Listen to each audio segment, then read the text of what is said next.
سلامتنا أبزلهم ويبصحهم كبرات ختاتل تزيناتات تجري هورايزن نسع زدلنا يوم حدشت زيناتاتن وانا ومعبالتاتن كان دغندنا تبتاتهم كان لاليكم زخروج ورقدينهم شعبية بزي زراي بتعم هادامي مخانوز ترقاقت اللو عودو بق جيتاتشو ردم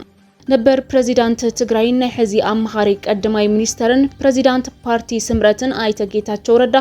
ዓቕሚ ምውጋእ ሻዕብያን ዝኽሪ ጅግንነት TDFን ኣዘኻኺሩሎም ጽቡቕ ዛንታ ተዘክሮ ውግእ ወርቀዲኖ ብንኡድ ስነ ጽሑፋዊ ቅዲ ኣብ ውልቃው ማሕበራዊ ገጻቱ ጌታቸው ከሽኑ ነጊርናሎም ብዝርዝር ተንቲናዮለና ኣብ መላእ ትግራይ ሰላማዊ ሰልፊ ከም ዝካየድ ተገሊጽሎም ብዛዕባ እዚ ህጹጽ ጉዳይ ክንነግረኩም ኢና أمريكان إسرائيل إيران كوينات كبقع حبرات هاجرات تلابيو حدشون تنكرن كسي أسمرا قبل علي أديسابا زملكتون بزرزر حيزنا يولنام حدشون قلت افتخرة زلي قداي حزب معراب تقرايون حيزنا يولنام وجلع عطوق فانو نأمريكا الزرارابي محسنتا أغريب اللوم بزعباك قدماي منستر أبي حمد زتسمع الزراراب قدايون كتسمعوا ويقوم بزعبا اوانا معباله زوا ماخلاي مبراقن ابل علي وايت هاوس زتر ايا ميستراويان درونات زملكتو زتسمعوا حدشتي حابريتاتاتن اواناوي معبالتاتن بزرزر كنقربلكم ينام سبسكرايب لايك شير ندابلكم زيناتاتنا كسامود اتا تختاتلوم ميتم إيتاوتين تخفيلم 30 إيتاوت كناش كاب ميريت بروبورتيز أما أخل بياسا فيت نفيت أرادا بارك غوني بارك فريندشيب على حدا مدك سكفلي 49 كاريم واقع 5.1 مليون بر بولا كفلي تنتفص ممرما ب3.6 مليون بر على كل مدك سكفلي 9.5 كاريم 9.9 مليون بر كوينم مولا كفلي تنتفص مم ب6.9 مليون بر يونن على 3 مدك سكفلي 230 كاريم 10.6 مليون بر مولا كفلي تنتفص ممرما 9.5 مليون بر كاب 10 إيتاوت كفلي تجمرم جزايوننو بتوسخي اما خل عداغا تخل هيمون زركبو شوقاتنا وننتي خنم كاب 20 كلتن كاري جميرو اما خل عداغانم G+4 مول ستاندرد كاب 30 إيتاوت كفيت جمير كاب مخال وننتي شوقاتي خنم نزياده حبريتا بزي قطر تليفون دولنا ميريت كوميرشال سنتر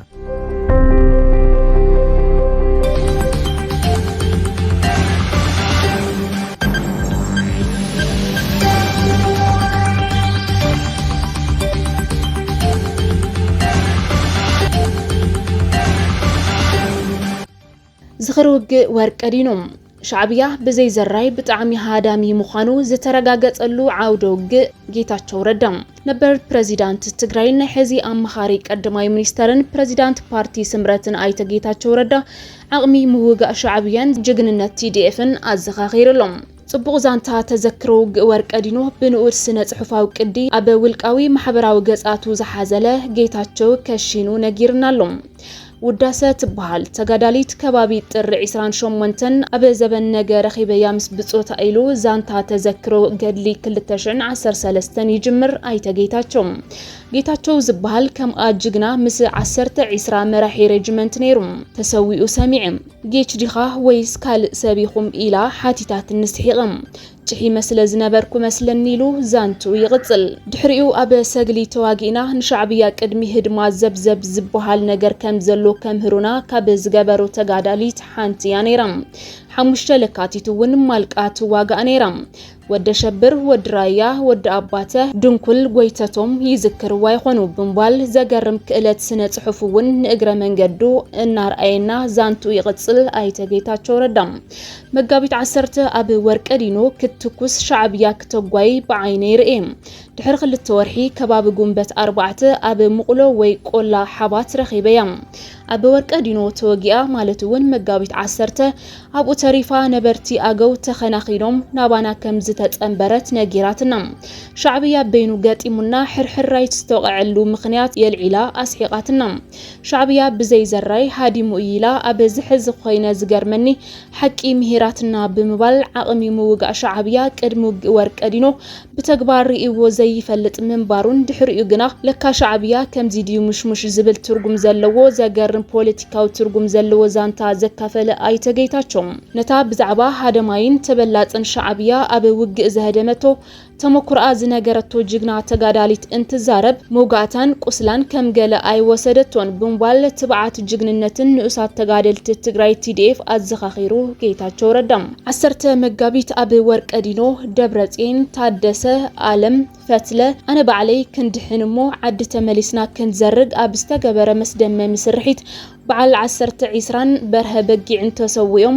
እንውዳሰ ኣብ 19 ዓመት አካለን ጎዲሉ ድሕሪ 5 ዓመት ኣብ ጓህ ኮይና ዘኪረዩ ብምባል ድማ ኣይተጌታቸው ነቲ 10ታት ኣሽሓት መላምል ደቂ ትግራይ ንመኸተ ጆኖሳይድ ዘካየድዎ መስገደል ግን ድማ ብበሰሮነት መሪሕነት ፖለቲካ ህወሓት በዓል ደብረጽዮንን በዓሉ ጌታቸውን ሓዊሱ ዘቐንዙ ጥልመት መስዋዕትነትን ባህግን መናእሰይን ህዝብን ትግራይ ብድፍረት ብጣዓሳ ኣካፊሉ ኣይተጌታቸው ረዳም ግጥም ወርቀዲኖ ዝመርሐ ወደ ሸብር ውግእ ዝመርሑ በርሀ ባራኺ ከበደን ድንኩልን ብናይ በዓል በርሀ በጊዕ መስዋዕትነትን ሙግዳእቲ ውዳሰን ዝደሓና ንሕናን ኣብ ዘለናለና ብምባል ዝሕዝንን ዘጣዓስን ዛንታ በዓሉን ብጾቱን ዘዘኻኸረ ጌታቸው ደብረጽዮንን ድንኩልን ሓዊሱ ገሊኦም ብጸትና ዋላ ሓደ ምምሕያሽ ከይገበሩ ዘይተሰውኡ ጉዳኣት ከሰውኡ ላሒብለለው ኣብ ሞትን ሙግዳእትን ዕሸላት ተመስሪቶም ዕድሞም ከናውሑ ዝብህጉ ጸማማት ሕዝውን ይፍክርለው ካብ መድረኽ ዝለግስሉ ሰዓት ዳርጋ ሓሊፉ ብምባል እትሕዚ ኣብ ልዕሊ ትግራይ አንጸላሊ ዘሎ ሰርብ ጥፋት ብሰንኪ ምክፋልን ዝተኸፈለ ክባር ዋጋ ተጋሩ ዕሽሽ ዝበለ ሕዚ ምስቲ ጅግና ተጋዳሊት ውዳሰን ብጾታን ዘካይድዎ ተጋሩ ብጅምላ ብፖሊሲ ዝጨፍጨፈን ኩሉ ዓይነት ውርደት ዝሰርሐን ሻዕብያ ጽምዶ ዝመስረቱ ብጾቱ ነቂፉ ጌታቸው ውዳሰ ግና ኣበይ ትህሉ ብምባል ነቲ ዘደንቕን ዘገርምን ውልቃዊ ክእለት ኣነጋግራ ዛንቱን ዝሕዝን ዛንታ ጀጋኑ ተጋደልቲ TDFን ብምሕታት ዛንቱ ዛዚሙ ተጋዳላይ ጌታቸው ረዳ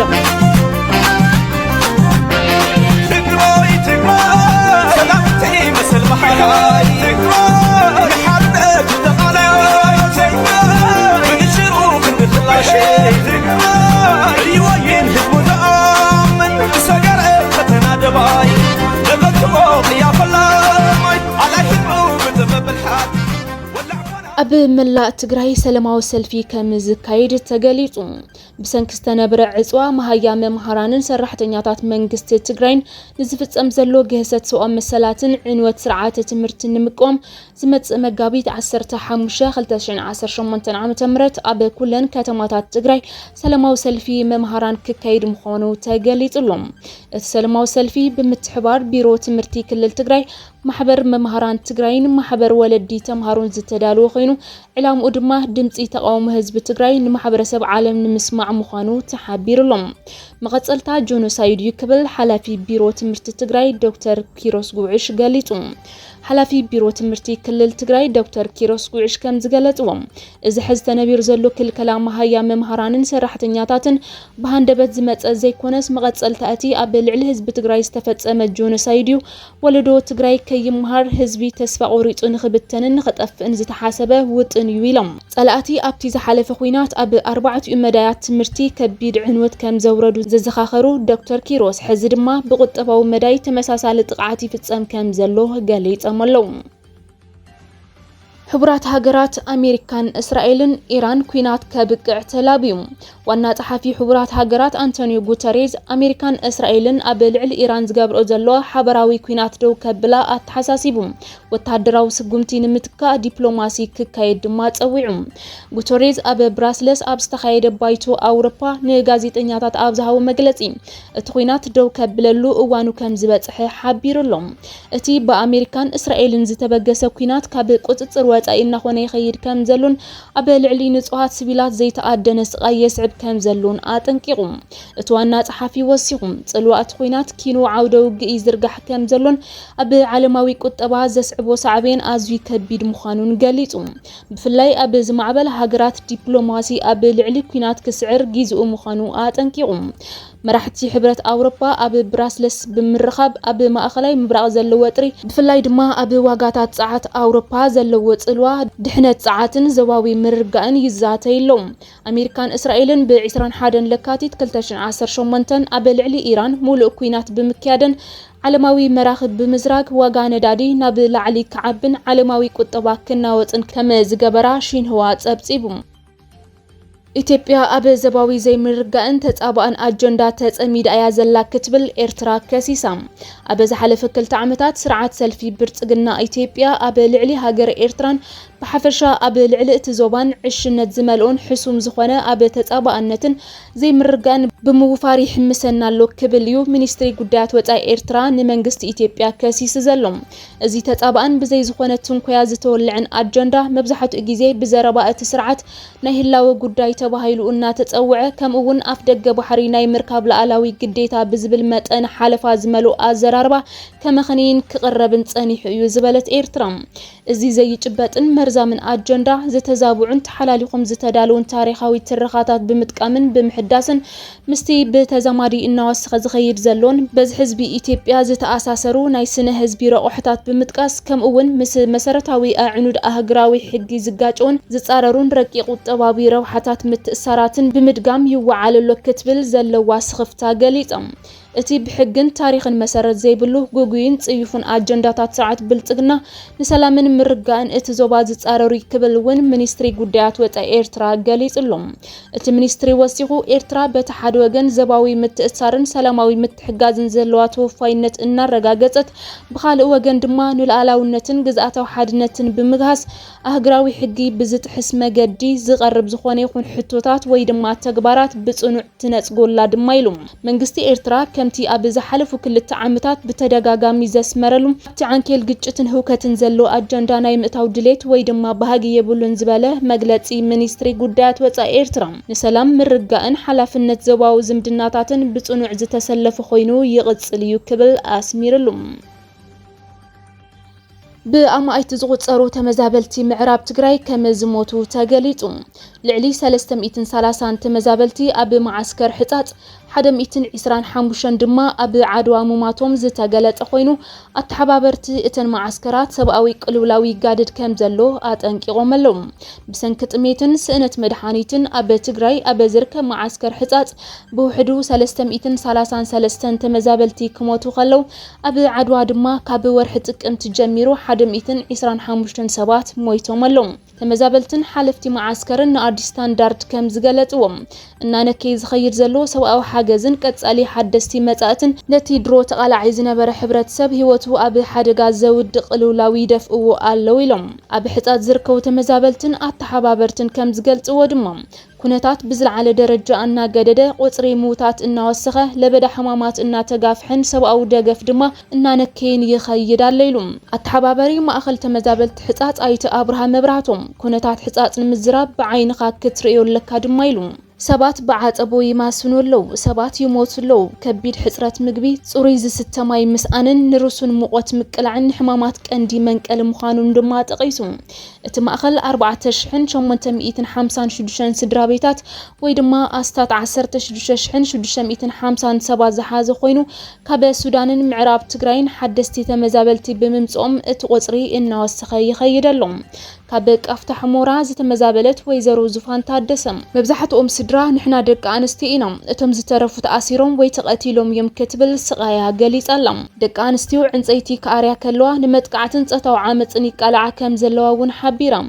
ኣብ ዓድዋ እውን ተመሳሳሊ ጸገም ኣጋጢሙሎም ኣተሓባባሪ ማዓስከራት ዓድዋ ኣይተ ኣብርሃ ገብረ ሰላም ኣብ ዓድዋ ኣብ 6 ማእኸላት ኣስታት 115,000 ተመዛበልቲ ከም ዘለውን ኩነታት ምግቢ ኣዝዩ ድኹም ምዃኑን ገሊጹ ኣብ ማዓስከር ንግስቲ ሳባ ጥራይ 125 ሰባት ከም ዝሞቱ ሓቢሩ ሓላፊ ኮሚሽን ኣመራርሓ ስግኣት ሓደጋ ትግራይ ኣይተ ገብረ ህይወት ገብረ እግዚአብሔር 80% ካብቶም ኣብ 146 ማዓስከራት ትግራይ ዝርከቡ ተመዛበልቲ ካብ ምዕራብ ትግራይ ዝመጹ ምዃኖም ገሊጹሎም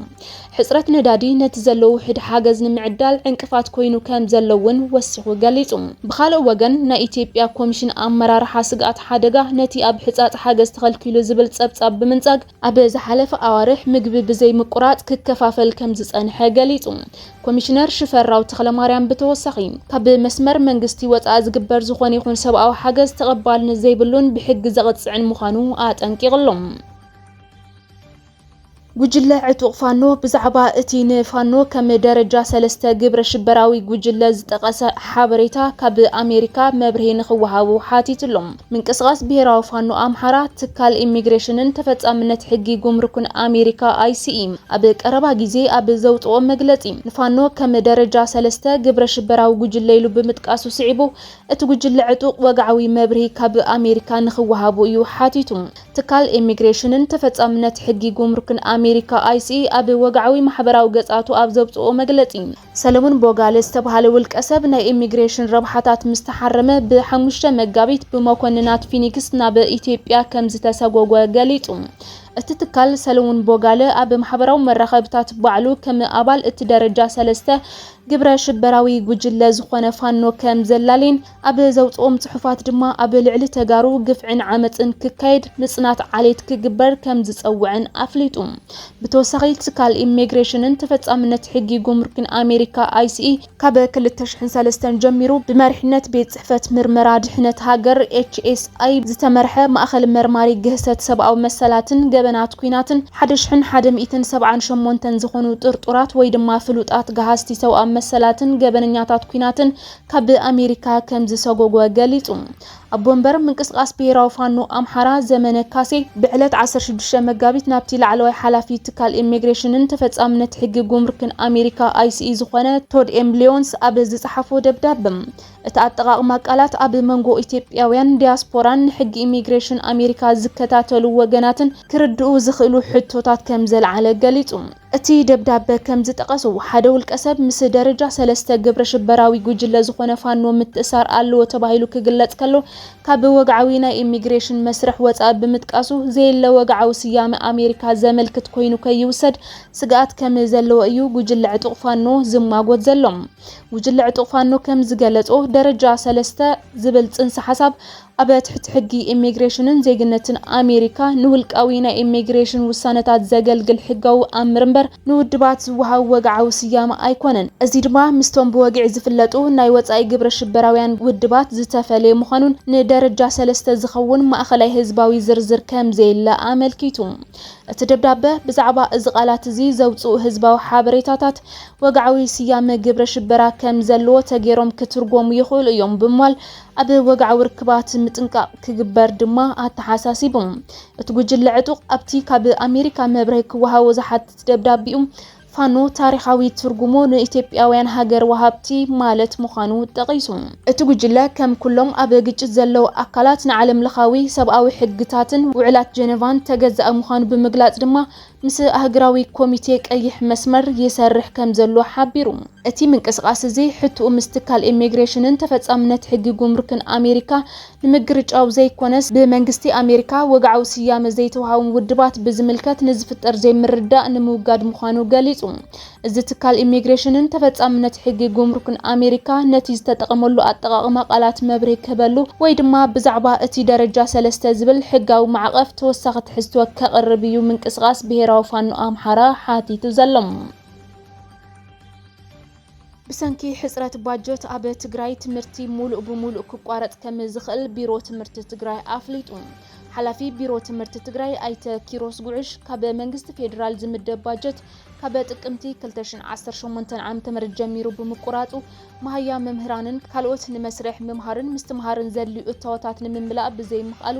ኣብ ትግራይ ትምህርቲ ሙሉእ ብሙሉእ ናይ ምዕጻው ዕድል ከም ዘሎ ንኣሃዱ ሬድዮ ገሊጹ። ካብ ዝሓለፈ ወርሒ ለካቲት 2018 ዓ.ም ጀሚሩ ማህያ መምህራን ብዝግባእ ክንክፈለሉ ዘይንኽእል ደረጃ በፂሕና ኣለና ዝበለ እቲ ሓላፊ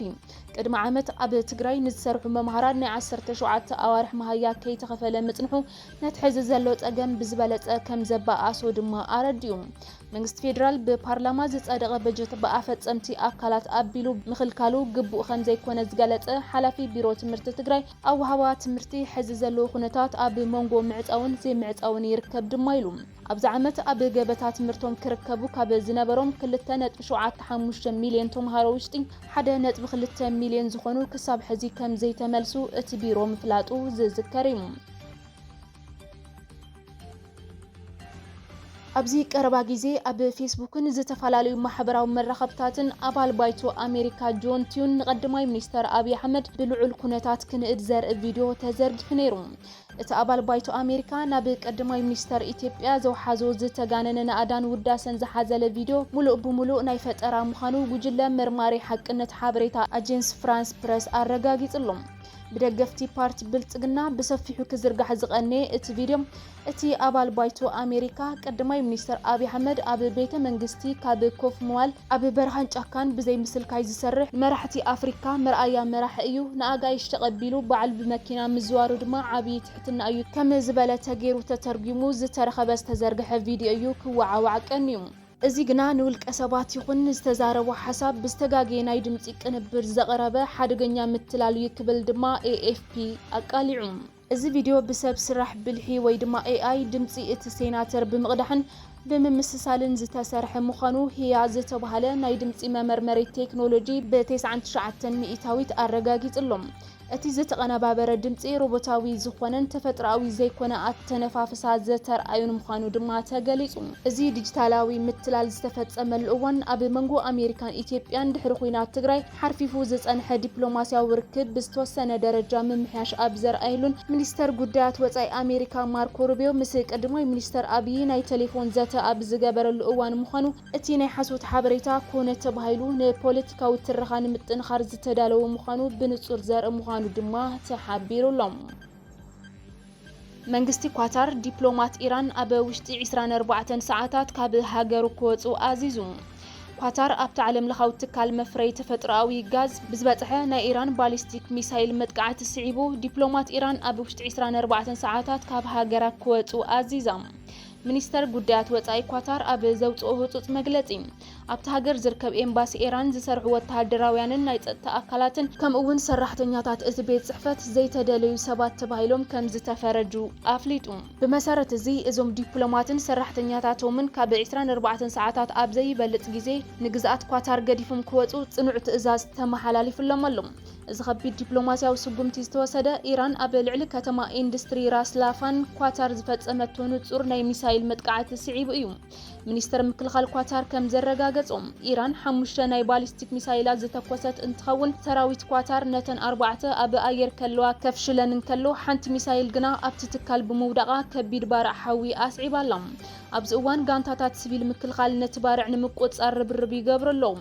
ኳታር ኢነርጂ ብወገኑ እቲ ትካል ብሚሳይል ከም ዝተሃረመን እቲ ባርዕ ብሰፊሑ ከም ዝተላበዐን ብምርጋጽ ኣብቲ መሰረተ ልምዓት ከቢድ ዕንወት ከም ዝበጽሐ ገሊጹ። እዚ መጥቃዕቲ ዝተፈጸመ ኢራን ኣብቲ ናይ ጋዝ መውፅኢ ቦታታት ንዝበጽሐ መጥቃዕቲ ሕነ ንምፍዳይ ኳታር ሓዊሱ ኣብ 5 ሃገራት ወሽመጥ ዓረብ ኣብ ዝርከቡ ትካላት መጥቃዕቲ ከም እትፍጽም ኣቐዲማ ዘውፅኣቱ መጠንቀቕታ ስዒቡ እዩ። ነቲ መጠንቀቕታ መሰረት ብምግባር ድማ ሰራሕተኛታት ትካል ራስ ላፋን ቅድሚ እቲ መጥቃዕቲ ካብቲ ቦታ ስለዝወጹ ህይወት ሰብ ክድሕን ተኻኢሉ እዩ። ራስ ላፋን ኣብ ዓለም እቲ ዝዓበየ መጻረይ ፈሳሲ ተፈጥሮኣዊ ጋዝ ኮይኑ ካታር 20 ሚእታዊት ናይ ዓለም ቀረብ ጋዝ እትሽፍነሉ ቀንዲ ምንጪ ሃብታ እዩ። ስለዚ እቲ መጥቃዕቲ ኣብ ልዕሊ ኳታር ጥራይ ዘይኮነስ ኣብ ዓለም ለኻዊ ቀረብ ጸዓት እውን ከቢድ ቅልውላው ከስዕብ ዝኽእል ሓደገኛን ዓብይን ፍጻመ ምዃኑ ተንተንቲ ተዓውዲ ይገልጽ ኣሎ።